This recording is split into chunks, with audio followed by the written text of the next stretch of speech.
प्रिय छात्रों, आज मैं आपको गौतम बुद्ध और बौद्ध धर्म के प्रमुख सिद्धांतों के बारे में बताऊंगा।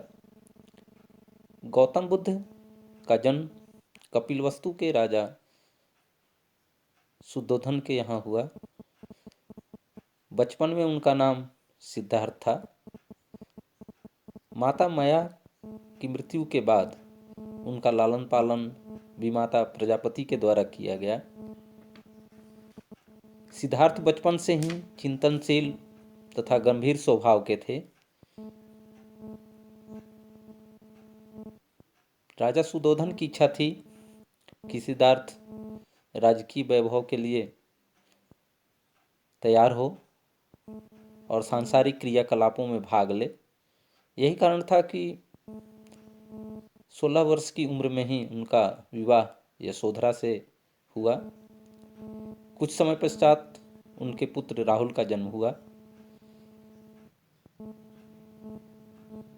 राहुल के जन्म के पश्चात उन्होंने गृह त्याग किया। गृह त्याग कर वो कपिलवस्तु से वर्तमान बिहार पहुँचे और तपस्या करने लगे। तपस्या के उपरांत वे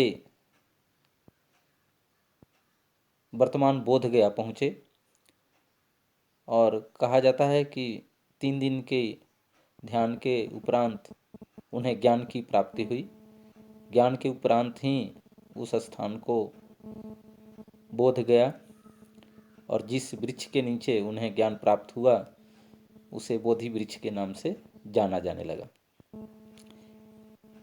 गौतम बुद्ध अपना पहला उपदेश ऋषिपतन वर्तमान सारनाथ वाराणसी में अपने 5 साथियों को प्रदान किया, जिसे धर्मचक्र प्रवर्तन के नाम से भी जाना जाता है। धर्मचक्र प्रवर्तन के उपरांत बौद्ध धर्म के प्रचार प्रसार के लिए उन्होंने संघ की स्थापना की और बौद्ध भिक्षुओं के माध्यम से पूरे भारत में बौद्ध धर्म का प्रचार प्रसार प्रारंभ हुआ। आगे चल कर के कई राजाओं के राजाश्रय की प्राप्ति हुई और ये धर्म न केवल भारत में बल्कि एशिया के कई देशों में पुष्पित पल्लवित हुआ। भारत के अतिरिक्त कई अन्य देशों में आज भी बौद्ध धर्म के मतावलंबी काफ़ी संख्या में मौजूद हैं। उनकी जो प्रमुख शिक्षाएं थीं उसमें मध्यम मार्ग का स्वरूप था। गौतम बुद्ध की शिक्षाएं न तो घोर तप पर आधारित थीं और न ही भोग विलास, और इसीलिए इसको मध्यम मार्ग के नाम से भी जाना जाता है।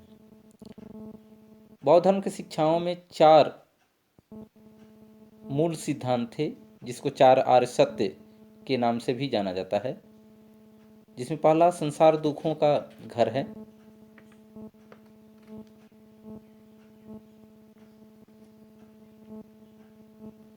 दुखों के कारण के रूप में इच्छाओं को माना गया है और इच्छाओं का दमन ही दुखों के नाश का मूल मंत्र माना गया है और इच्छाओं के दमन हेतु अष्टांगिक मार्ग के पालन पर बल दिया गया है।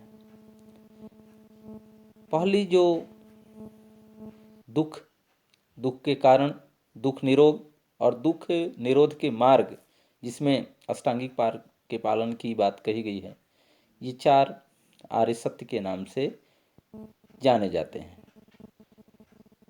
गौतम बुद्ध अहिंसा को सबसे बड़ा धर्म मानते थे। कर्म और पुनर्जन्म में विश्वास करते थे। यहाँ पर जैन धर्म की तरह ही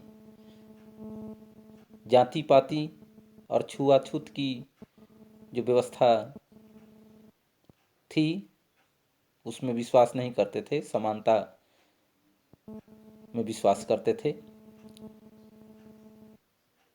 वेदों में विश्वास नहीं था। जन्म मरण के चक्र से मुक्ति के लिए मोक्ष के रूप में अष्टांगिक मार्ग के पालन पर बल दिया गया था। अष्टांगिक मार्ग के अंतर्गत 8 प्रमुख संदर्भ की चर्चा की गई है, जिसमें सम्यक दृष्टि, सम्यक संकल्प, सम्यक वाक, सम्यक कर्मान, सम्यक आजीविका, सम्यक व्यायाम, सम्यक स्मृति और सम्यक समाधि की चर्चा की गई है। महात्मा बुद्ध का विचार था कि अज्ञान के कारण आत्मा और संसार के संबंध की मिथ्या दृष्टि उत्पन्न होती है, तो दूसरी तरफ निर्वाण प्राप्ति के लिए वो सांसारिक विषयों से दूर रहने की बात करते हैं। झूठ बोलने या अप्रिय वचन बोलने से बचना चाहिए, शुद्ध कर्म करने चाहिए, जीवन जीने के लिए जीविकोपार्जन के साधन पवित्र होने चाहिए, शुद्ध ज्ञान से युक्त प्रयत्न होने चाहिए, निर्वाण प्राप्त करने के लिए निरंतर चेतन रहने की आवश्यकता है और अंत में सम्यक समाधि के अंतर्गत प्रविष्ट होकर मोक्ष मार्ग का अनुसरण करना चाहिए। इसके अतिरिक्त गौतम बुद्ध सदाचारी जीवन पर बल प्रदान करते हैं। महात्मा बुद्ध ने नैतिक मूल्यों पर अधिक बल दिया है। महात्मा बुद्ध का विचार था कि अष्टांगिक मार्ग का पालन करना तभी संभव है जब मनुष्य सदाचार का पालन करे। महात्मा बुद्ध ने सदाचार के 10 नियम बताए हैं। इसको 10 सील के नाम से भी जाना जाता है, जिसमें पहला अहिंसा, दूसरा सत्य, तीसरा अस्तेय अर्थात चोरी न करना, चौथा अपरिग्रह अर्थात आवश्यकता से अधिक धन संग्रह न करना, ब्रह्मचर्य। इन 5 मूल सिद्धांतों को आप जैन धर्म में भी पढ़ चुके हैं। इसके अतिरिक्त मादक वस्तुओं का त्याग, सुगंधित वस्तुओं का परित्याग, असमय भोजन न करना, कोमल बिस्तर का त्याग और धन त्याग, ये 10 सील के रूप में है जिनका पालन करने पर बल दिया गया है। इसी तरह से कर्म और पुनर्जन्म के सिद्धांत की भी व्याख्या गौतम बुद्ध करते हैं। बौद्ध धर्म में कर्म प्रधान माना गया है, यानी कर्म की प्रधानता दी गई है। महात्मा बुद्ध का भी विचार था कि मनुष्य जैसे कर्म करता है वैसे ही उसके फल भोगने पड़ते हैं। अच्छे कर्मों से निर्वाण प्राप्त होता है, लेकिन पुनर्जन्म को नहीं माना गया है इसमें, क्योंकि आत्मा के अस्तित्व को इसमें अस्वीकार किया गया है। तो एक तरफ तो कर्म पर बल दिया गया है और पुनर्जन्म में भी विश्वास किया जाता है, लेकिन आत्मा के अस्तित्व को स्वीकार नहीं किया गया है। इसके अतिरिक्त आत्मा में विश्वास न करते हुए महात्मा बुद्ध का विश्वास था कि शरीर अलग अलग तत्वों से बना है और मृत्यु के पश्चात ये तत्व अलग अलग हो जाते हैं, तो सेपरेट सोल का कॉन्सेप्ट स्वीकार नहीं किया गया है। इसी तरह से वेदों में अविश्वास अर्थात जो वेद आदि धर्म ग्रंथ हैं उसको स्वीकार नहीं किया गया है, जाति पाति का विरोध किया गया है। निर्वाण प्राप्ति के लिए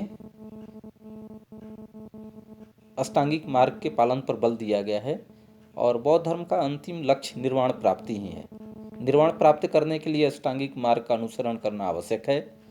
निर्वाण मृत्यु के उपरांत नहीं वरन इसी जन्म में प्राप्त किया जा सकता है।